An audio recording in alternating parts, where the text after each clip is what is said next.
जय हिंद बच्चों, आज हम फिजिक्स में क्लास 11th का चैप्टर नंबर 8 ग्रेविटेशन के कुछ बचे हुए टॉपिक करेंगे। जो हमने पहले डिस्कस किया था उसमें जो पहला टॉपिक था रिलेशन बिटवीन जी एंड जी। यहाँ पे अपन ने देखा था जो जी स्मॉल लेटर जी जिसको हम कहते हैं एक्सेलरेशन ड्यू टू ग्रेविटी, वो इक्वल्स टू होती है G M upon R square के। यहाँ पे जो कैपिटल जी है ये है अपना यूनिवर्सल कांस्टेंट, तो इसकी वैल्यू तो हमेशा कांस्टेंट होगी।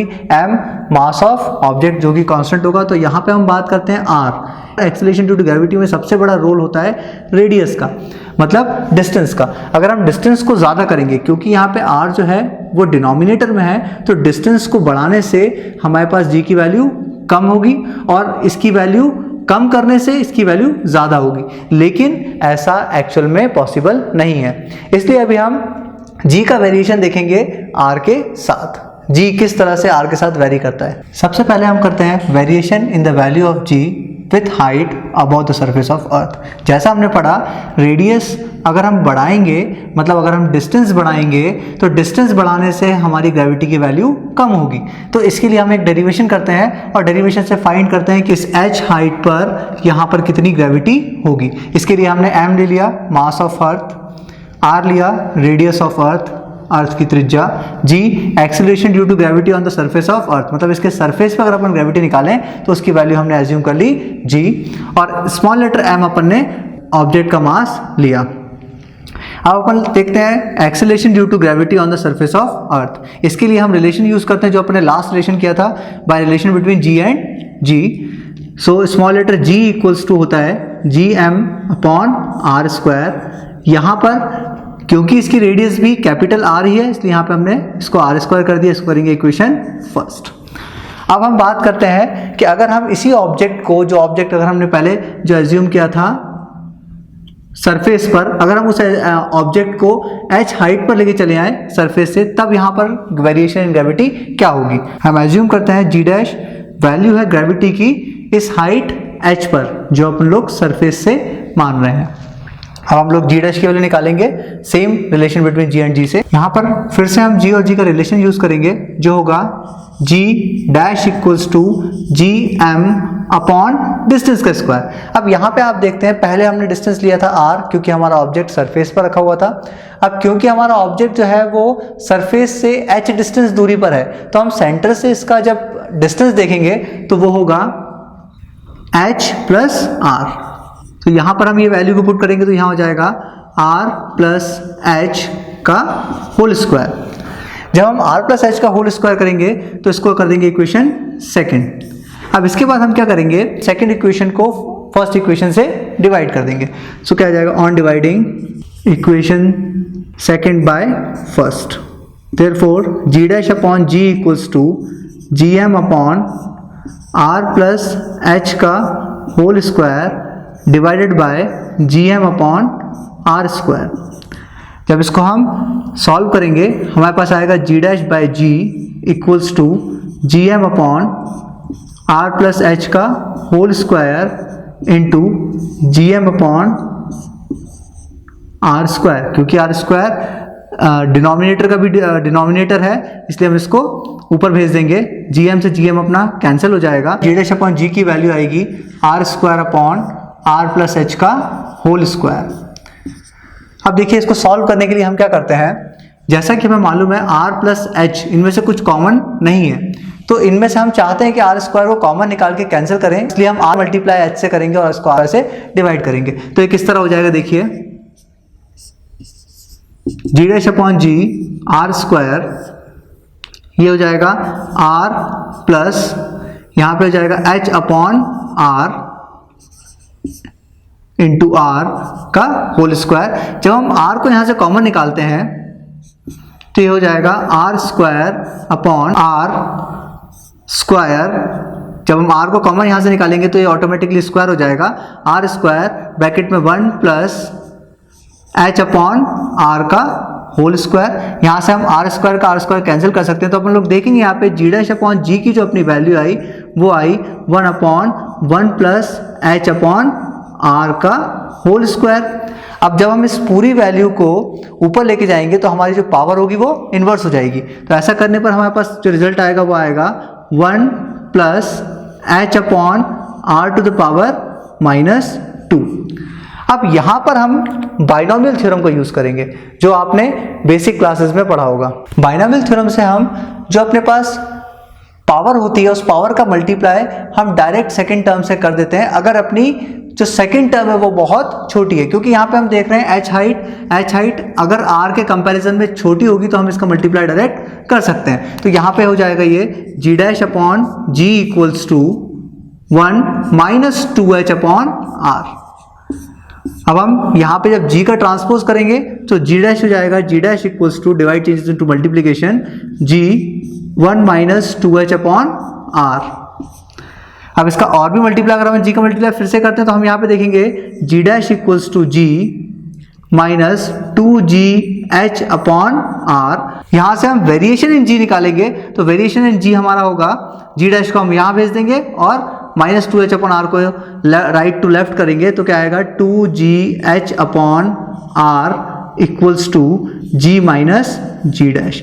सो हमारा variation of gravity with respect to height of an object above the surface of earth अपन को मिल गया, g minus ji dash equals to 2h upon R. इससे हमें समझ में आता है जैसे जैसे हम ऑब्जेक्ट को ऊपर लेके जाएंगे वैसे वैसे ग्रेविटी की वैल्यू कम होती जाएगी। अब हम दूसरा डेरिवेशन करते हैं जिसमें हम ऑब्जेक्ट को अर्थ के सरफेस से नीचे लेके जाएंगे। अभी हम करेंगे variation in the value of g with the depth below the surface of earth. Earth के सरफेस के नीचे किसी पॉइंट पर अपन लोग ग्रेविटी फाइंड करेंगे। अब इसके लिए हमने क्या किया, अर्थ का मास माना कैपिटल M इस पूरे अर्थ का मास है और इसकी रेडियस हमने मानी r, और इस r रेडियस पे मतलब अपन बात कर रहे हैं अगर अपन सेंटर से r रेडियस आएंगे मतलब हम इसके सरफेस पे सबसे पहले ग्रेविटी निकालेंगे। तो by relation between g and g equals to ji M upon R square, ये रिलेशन हम आप लोगों ने पढ़ा हुआ है, g equals to ji M upon R square. इस रिलेशन को कर देंगे इक्वेशन फर्स्ट। ऐसा अपन ने पिछले डेरिवेशन में भी किया था, तो g equals to ji M upon R square आ गया। अब हम इसके बाद जैसे कि हमने एज्यूम किया हुआ है d जो है वो अर्थ की एवरेज डेंसिटी है, तो यहाँ से हम अर्थ की डेंसिटी फाइंड करते हैं। तो d डेंसिटी इक्वल्स टू होता है mass upon volume, density d equals to mass, earth का मास हमने एज्यूम किया है कैपिटल M, और वॉल्यूम क्योंकि अर्थ जो है वो स्फेरिकल शेप की तरह होता है तो इसलिए हम यहाँ पे वॉल्यूम ऑफ स्फीयर पुट करेंगे जो होगा 4/3 पाई r क्यूब। तो यहाँ पे d की जो वैल्यू हमारी आई वो आई m upon 4/3 pi r cube. जब हम इस 4/3 पाई r क्यूब को मल्टीप्लाई डेंसिटी पे करेंगे तो मास इक्वल्स टू हो जाएगा 4/3 pi r cube into d। अब हम ये जो मास की वैल्यू है इसको इक्वेशन फर्स्ट में पुट कर देंगे।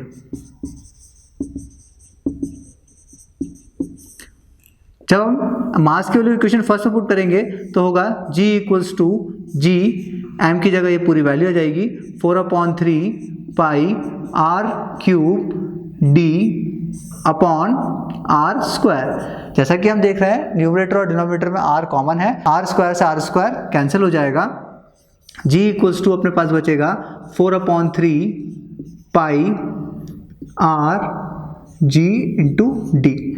इसको करेंगे equation second.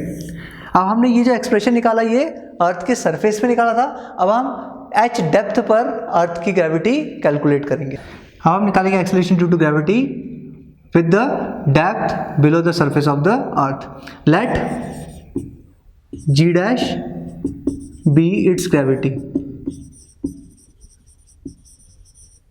therefore g dash equals to ji M dash upon distance का स्क्वायर। देखिए यहाँ पर मैंने सबसे पहले रखा G M dash. M dash क्या है, क्योंकि अब एच डेप्थ की बात करें तो एच डेप्थ के लिए जो इफेक्टिव मास होगा वो इस वाले स्फेयर का r माइनस एच रेडियस का जो स्फेयर होगा वो यहाँ पर इफेक्टिव मास का काम करेगा। इसी तरह से डिस्टेंस का काम जो करेगा वो r की जगह आप कौन करेगा, r माइनस एच। तो यहाँ पे हम लिखेंगे r माइनस एच का होल स्क्वायर। इसको करते हैं इक्वेशन थर्ड। और जिस तरह हमने पहले m की वैल्यू निकाली थी उसी तरह हम m डैश की वैल्यू को निकालेंगे। Since mass equals to volume into density,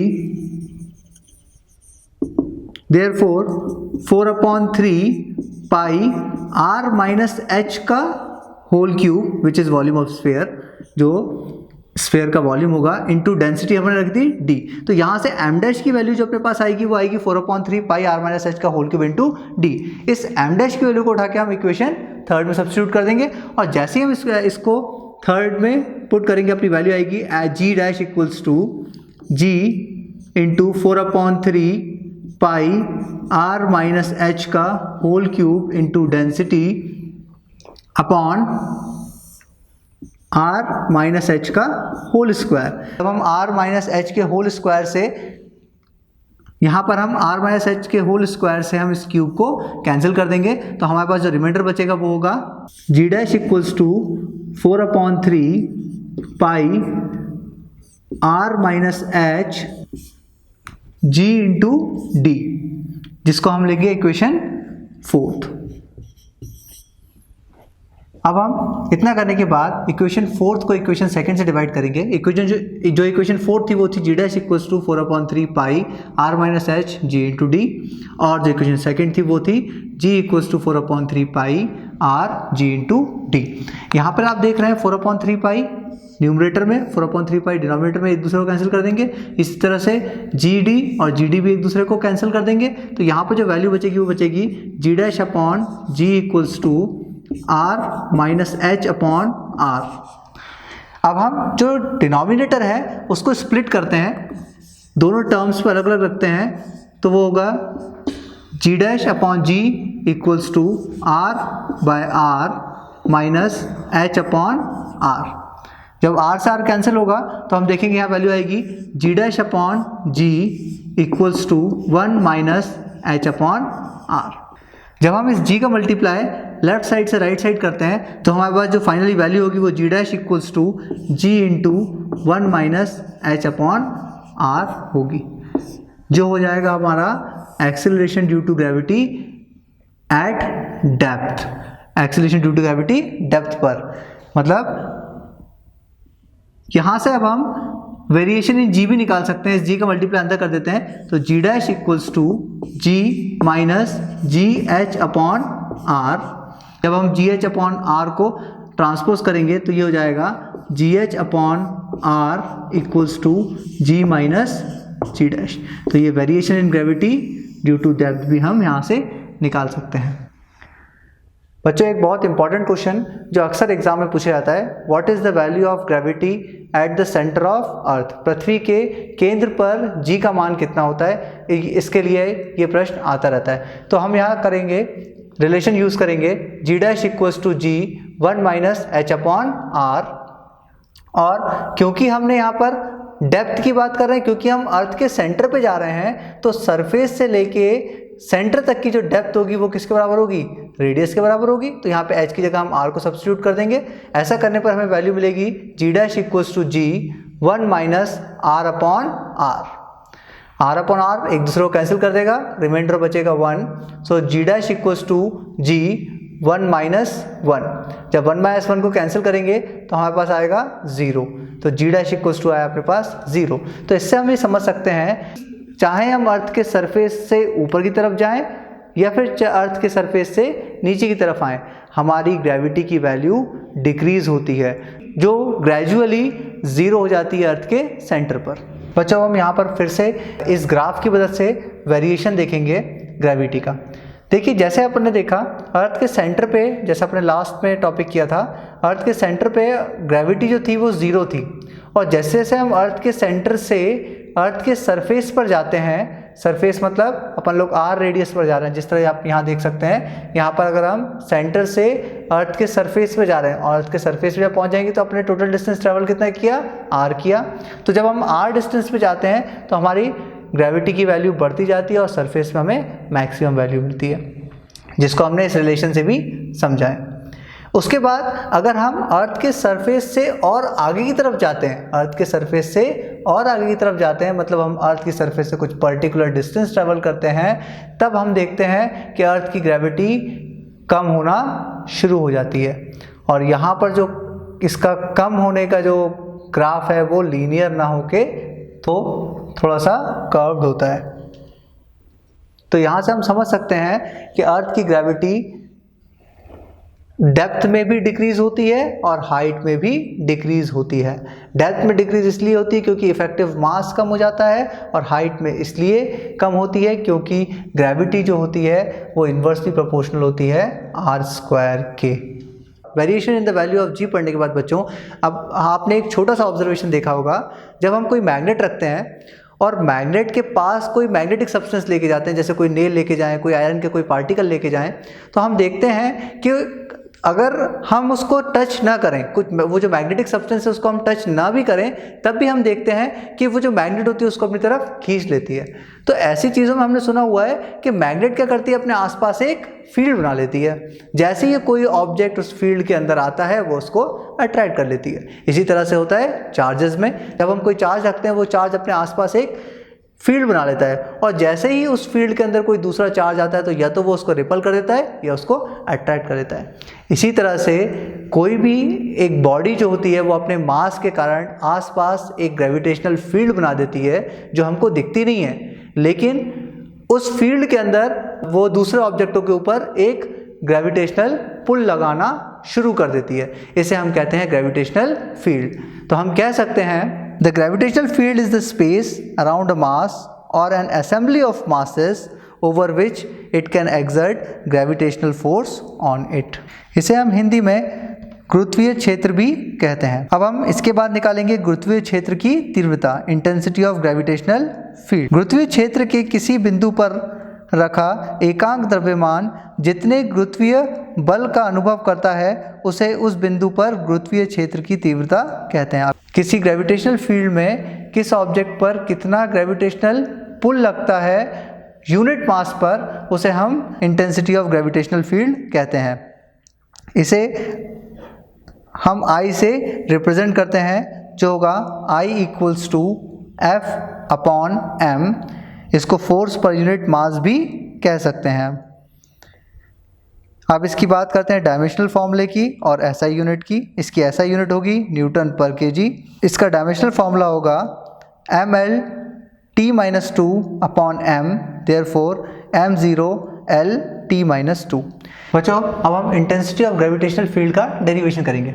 इसके लिए हमने एक ऑब्जेक्ट रखा जिसका मास हमने कैपिटल M रखा, और इस m मास से r डिस्टेंस दूरी पर हमने एक मास लिया जिसका मास हमने स्मॉल लेटर m रखा। इसकी एक बॉडी रखी जिसका मास हमने m रखा। अब हम O से लेके P तक के डिस्टेंस की बात करते हैं। O से लेके P तक के डिस्टेंस जो रखा हमने वो r रखा। अब हम न्यूटन्स के ग्रेविटेशन लॉ से m मास पर लगने वाला फोर्स कैलकुलेट करेंगे। तो हमें मालूम है फोर्स F = Gm/r² होगा। तो यहाँ पे आ गया फोर्स F = Gm/r²। इसको कर दिया हमने इक्वेशन फर्स्ट। अब जैसा कि हम लोग इंटेंसिटी निकाल रहे हैं, हम लोग तीव्रता निकाल रहे हैं किसी गुरुत्वीय क्षेत्र की, तो उसके लिए इंटेंसिटी का फॉर्मूला होगा इंटेंसिटी I = F/m। हम समीकरण पहले से F की वैल्यू को यहाँ सब्स्टिट्यूट कर देंगे, तो उससे हो जाएगा I = F की जगह आ जाएगा Gm/r² और m एज इट इज। यहाँ पर हम स्मॉल लेटर m से स्मॉल लेटर m को कैंसिल कर देंगे, तो I = हमारे पास आएगा Gm/r²। जब हम गुरुत्वीय क्षेत्र की तीव्रता को ग्रेविटी से यानी g के मान से कंपेयर करते हैं, तो हम देखते हैं इंटेंसिटी I = होता है Gm/r², और g जो होता है वो भी होता है Gm/r²। तो हम कह सकते हैं कि किसी भी पॉइंट पर इंटेंसिटी ऑफ ग्रेविटेशनल फील्ड और ग्रेविटी की वैल्यू सेम होती है। अब हमारा जो नेक्स्ट टॉपिक है वो है ग्रेविटेशनल पोटेंशियल, जिसको हिंदी में गुरुत्वीय विभव भी कहते हैं। जब हम किसी एकांक द्रव्यमान के किसी पिंड को अनंत से किसी एक बिंदु में लेके आते हैं, जो बिंदु गुरुत्वीय क्षेत्र के अंदर होती है, उस बिंदु पर लाने में जो किया गया कार्य होता है उसे हम गुरुत्वीय विभव कहते हैं। इसका सूत्र होता है V = -W/m। यहाँ पर माइनस साइन का हम यूज़ करते हैं क्योंकि हम वस्तु को अनंत से गुरुत्वीय क्षेत्र में लेकर आ रहे हैं, इसलिए यहाँ पे हम लोग माइनस का साइन यूज़ करते हैं। इसकी यूनिट होगी जूल पर किलोग्राम। इसका विमीय सूत्र यानी डायमेंशनल फॉर्मूला होगा mL2T-2 अपॉन m। इसको सॉल्व करने पर आएगा m0L2T-2। इसके बाद हम एक्सप्रेशन निकालेंगे ग्रेविटेशनल पोटेंशियल का किसी पॉइंट पर। इसके लिए हमने एक ऑब्जेक्ट रखा जिसका मास हमने कैपिटल M रखा और इसके फील्ड में हम कोई एक यूनिट मास को इन्फिनिटी से पॉइंट P पर लेकर आते हैं। सबसे पहले हम इन्फिनिटी से P पॉइंट पर लाने की जगह इसको इन्फिनिटी से A पॉइंट पर लेकर आएंगे और इन्फिनिटी पर A पॉइंट पर जब हम लेके आएंगे तब इस पर लगने वाला पहले फोर्स कैलकुलेट करते हैं। तो यहाँ पर देखिए O से लेके P तक का डिस्टेंस मैंने रखा R, जहाँ पर मुझे एक्चुअल में ऑब्जेक्ट को लेकर आना है, किसी यूनिट मास को लेकर आना है, और AB जो एक बहुत छोटा सा डिस्टेंस है, इसका मैं बताऊंगा ये छोटा डिस्टेंस क्यों लिया है। O से लेके A तक का जो डिस्टेंस है वो हमने x रखा। हम निकालेंगे force act on unit mass at point A by Newton's law F equals to m upon distance का स्क्वायर। यहाँ पे डिस्टेंस जो है वो x है तो x स्क्वायर आ जाएगा। क्योंकि हमने डेफिनेशन में पढ़ा था किसी एकांक द्रव्यमान के मतलब यूनिट मास के ऑब्जेक्ट को इन्फिनिटी से किसी पॉइंट पर लाने में किया गया वर्क जो होता है उसे हम इलेक्ट्रिक पोटेंशियल कहते हैं। तो m इक्वल्स टू क्या आ जाएगा, यहाँ पे 1 हो जाएगा, तो यहाँ पे वैल्यू हो जाएगी F equals to gm upon x square. ये हो जाएगा इक्वेशन फर्स्ट। अब क्योंकि हमें इन्फिनिटी से डायरेक्ट यहाँ पर लाने में बहुत दिक्कतें आएंगी, इसलिए हम ऑब्जेक्ट को हमने पहले A पे रखा और A से हम ऑब्जेक्ट को बहुत छोटा सा डिस्प्लेसमेंट कराएंगे, dx डिस्प्लेसमेंट कराएंगे और B पर रखेंगे और देखेंगे कि A से B पर रखने में वर्क कितना लग रहा है।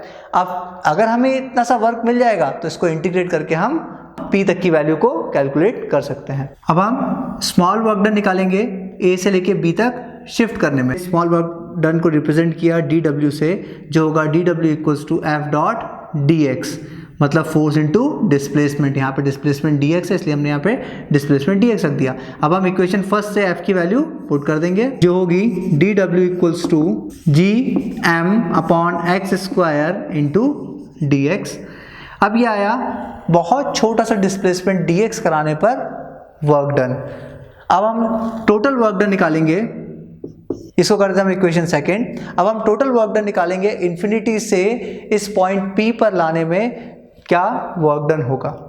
टोटल वर्क डन निकालने के लिए हम दोनों एक्सप्रेशन का इंटीग्रेशन करेंगे। अब इंटीग्रेशन जैसा आपने पढ़ा ही हुआ है बेसिक्स में, इंटीग्रेशन जब हम छोटी वैल्यू से बड़ी वैल्यू निकालना चाहते हैं तो हम इंटीग्रेशन का यूज़ करते हैं। इंटीग्रेशन का फॉर्मूला एक बेसिक फॉर्मूला जो है बताता हूँ जो यहाँ पे यूज़ होगा, इंटीग्रेशन ऑफ 1 dx जो होता है x के बराबर, और एक और फॉर्मूला जो हम यूज़ करेंगे वो होगा integration of x to the power n dx जो होता है x to the power n+1 upon n+1। इसको हम यहाँ यूज़ करेंगे। अब हम जब x स्क्वायर को न्यूमरेटर में लेके जाएंगे तो वो हो जाएगा x to the power -2 dx। अब यहाँ पर हम ये वाला फॉर्मूला सब्स्टिट्यूट कर सकते हैं। तो ऐसा फॉर्मूला सब्स्टिट्यूट करने पे आएगा w इक्वल्स टू gm और यहाँ पर ये हो जाएगा x to the power n की जगह कंपेयर करने पर अपन को -2 मिल रहा है तो जाएगा -2 + 1 अपॉन -2 + 1 और यहाँ पर लिमिट हो जाएगी इन्फिनिटी टू r। इसको सॉल्व करेंगे आगे तो w equals to gm x to the power -1 upon -1 -2 + 1 -2 + 1 और ये लिमिट हो जाएगी इन्फिनिटी टू r। इसके बाद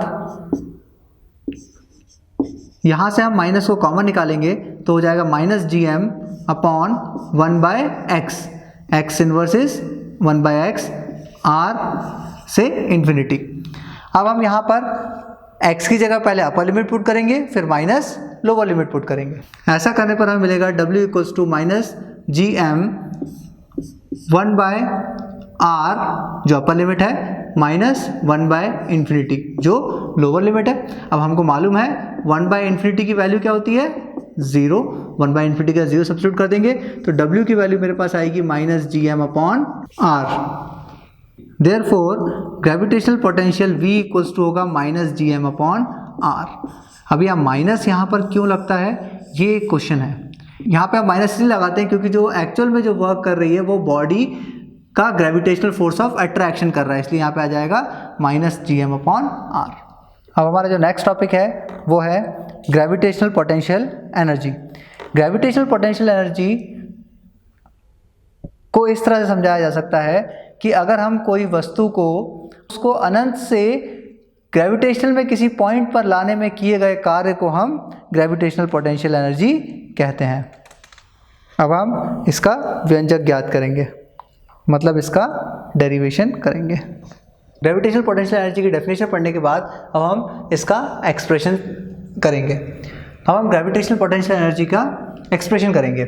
इस एक्सप्रेशन को करने के लिए हमने कंसिडर किया m जो अर्थ का मास है, r अर्थ की रेडियस, और हम इस a पॉइंट पर ग्रेविटेशनल पोटेंशियल कैलकुलेट करना चाहते हैं। तो यहाँ पर a पॉइंट पर ग्रेविटेशनल पोटेंशियल एनर्जी निकालने के लिए हमने माना कि ऑब्जेक्ट को इन्फिनिटी से हमने सबसे पहले इस p पॉइंट पर रखा, और p पॉइंट पर हमने देखा इस पे फोर्स ऑफ अट्रैक्शन कितना लग रहा था। जो p पॉइंट का डिस्टेंस है वो है x, जो आपको यहाँ पर दिख रहा है।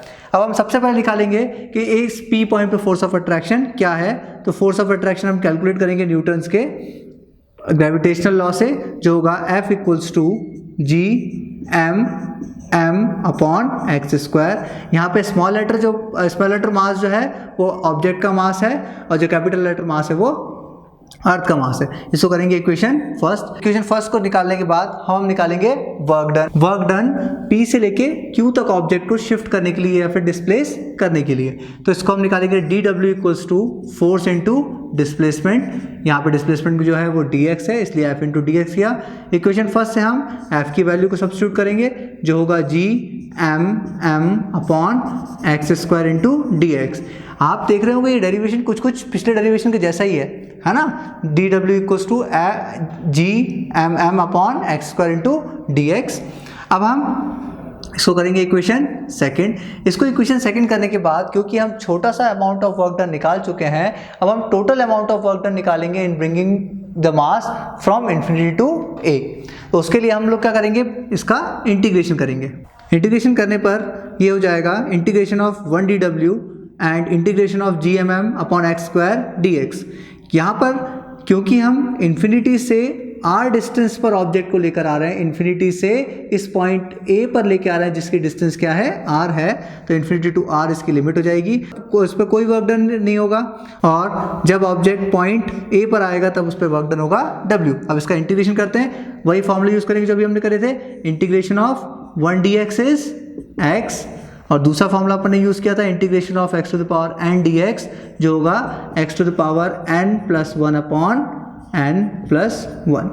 इन फॉर्मूलेस को यहाँ पर हम यूज करेंगे। यहाँ पर हम देखेंगे इंटीग्रेशन ऑफ 1dW होगा, W = यहाँ पे G(m)m जो है वो कांस्टेंट है, इसको बाहर निकाल देंगे। Integration infinity to r 1/x² dx।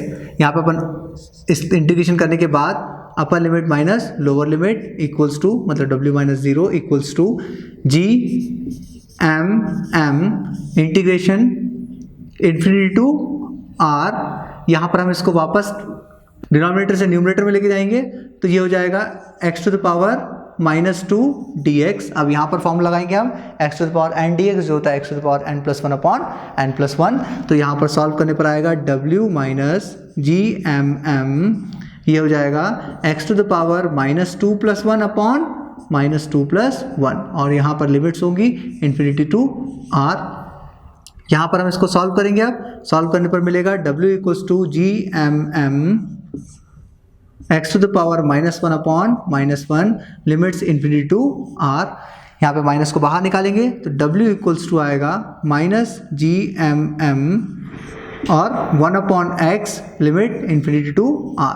फिर से वापस यही बेसिक, पहले अपर लिमिट माइनस लोअर लिमिट, तो W = -G(m)m 1/r -1/∞। जब हम 1/∞ की अगर 0 वैल्यू पुट करेंगे तो हमारा वर्क डन आएगा -G(m)m 1/r। जब इस 1/r का मल्टीप्लाई करेंगे तो W = मेरे पास आएगा -G(m)m/r। और जो हमने वर्क डन किया है किसी ऑब्जेक्ट को इन्फिनिटी से ए पर लाने में वो जो वर्क डन होगा वो यहाँ पर एनर्जी के फॉर्म में कन्वर्ट हो जाएगा। तो हम लिख सकते हैं energy U equals to minus GMM upon R। अब यहाँ पर माइनस साइन क्या इंडिकेट करता है? माइनस साइन इंडिकेट ये करता है कि यहाँ पर जो वर्क डन किया है वो फोर्स ऑफ अट्रैक्शन ने किया है, हमने वर्क डन नहीं किया है, फोर्स ऑफ अट्रैक्शन ने किया है। तो इसलिए यहाँ पर होगा U equals to minus GM upon R joule. आपको जो स्क्रीन पे क्वेश्चंस दिए गए हैं ये सारे क्वेश्चंस आप लोग सॉल्व कीजिएगा। ये भी एग्जामिनेशन पॉइंट ऑफ व्यू से बहुत इंपॉर्टेंट क्वेश्चन है। Thank you.